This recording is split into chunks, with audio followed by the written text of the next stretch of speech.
If you're a new homeschooler and you're struggling with what to decide to use for your first curriculum, I've got help. This video is just for you.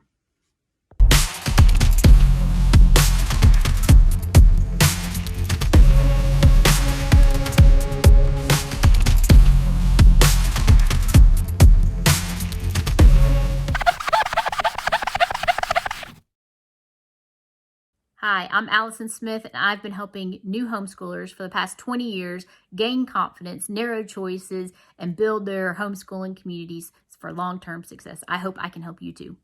All right, new homeschoolers. All right, this is part 2 of curriculum that is just out of the box, that you can pull out of the box and you can start using. That's what I find is the most easiest thing for new homeschoolers to start with.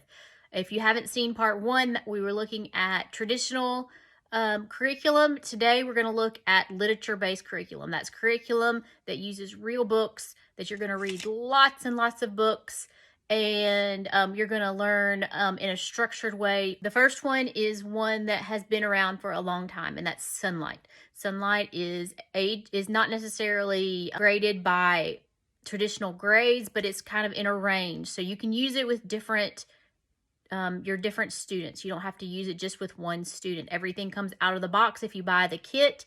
And when we talk about the commitment of it, this one has lesson plans. As your kids get older, there's very little planning that's involved with it. You have a lesson plan. Your kids will learn how to read the grids and the assignments, and they can do it on their own. As a younger child, you'll want to supervise just like you would with any other one, but the effort that it takes to prepare the lessons each day, everything is listed there. Everything is in the box, and all the box are there if you have bought the entire kit. Just like most curriculum that you buy out of the box, Sunlight can be very pricey. When we look at all the things that comes with it, and that the fact that it saves you your effort and your time, sometimes people think that that's worth it. If you like something that's literature based like Sunlight and you want to save some money, there are lots and lots of Facebook groups and used curriculum available online, and I would highly suggest that. Another way when you're using a literature-based curriculum for resources and you need to save a little bit of money, is instead of buying the whole entire kit, you can buy the lesson plans and then you get the books either used or you borrow them from the library. You may be able to tell that I love literature-based curriculum, but not all of us want a more Christian or faith-based curriculum, and that's what Sunlight is. They're unabashedly faith-based. So here's a couple other options if you're looking for something more secular, or if you are not necessarily a Christian homeschooler. So the next one is called Build Your Library.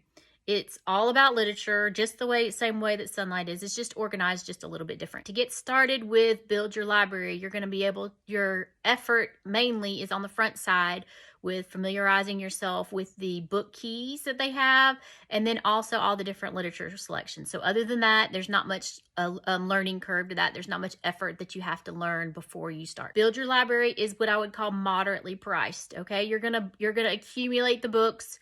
You're going to maybe have to get some art supplies or a couple little outside supplies, but other than that, I would call it moderately priced, other than Sunlight, which is typically a little bit more expensive. And as regarding time with Build Your Library, so most of the time in instruction is going to be reading books and discussing those books, and the grading is minimal. However, you may want to familiar yourself with books. That's something that is common with the literature approach, but you're going to be enriched, your kids are going to be enriched, and you're all going to learn together, and that's one of the best things about a literature-based approach. All right, next up is Book Shark. It's a little bit different than Sunlight and has a little bit different literature selection. So if the type of literature is important to you, you want to take a look at those individual titles. Those are going to be the biggest effort, the biggest commitment that you're going to have on the front side in your mental capacity. So you're going to want to look at the book list and say, are these things that I deem worthy to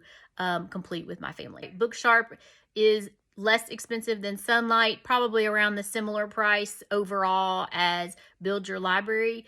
You can supplement with library books, and you can also buy used books as well to help you with the cost of things. As far as the resources you might need outside of the books, you may need some art supplies and some small things as well. Let's look at time with Booksharp.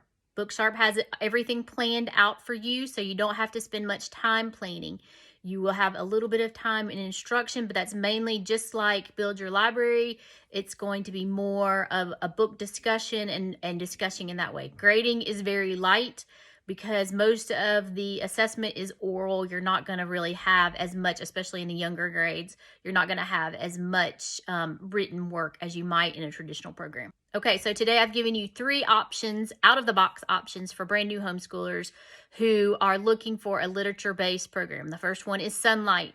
We said it's probably one of the most expensive ones, but it is Christian and everything is in that box. You won't have to do anything. You will have a little bit more time with that because you will grade a little bit more than you might with the other ones. However, they do give you good instructor guides and you won't have much planning. So Build Your Library and Bookshark are very similar. They're secular. You can build your library and do those literature-based studies pretty economically without much time for planning, and you won't have much grading either. If that makes you uncomfortable, then you may want to pick another program that has a little bit more formalized assessments. In part 3, we're going to look at hands-on learning, so stay tuned for that one.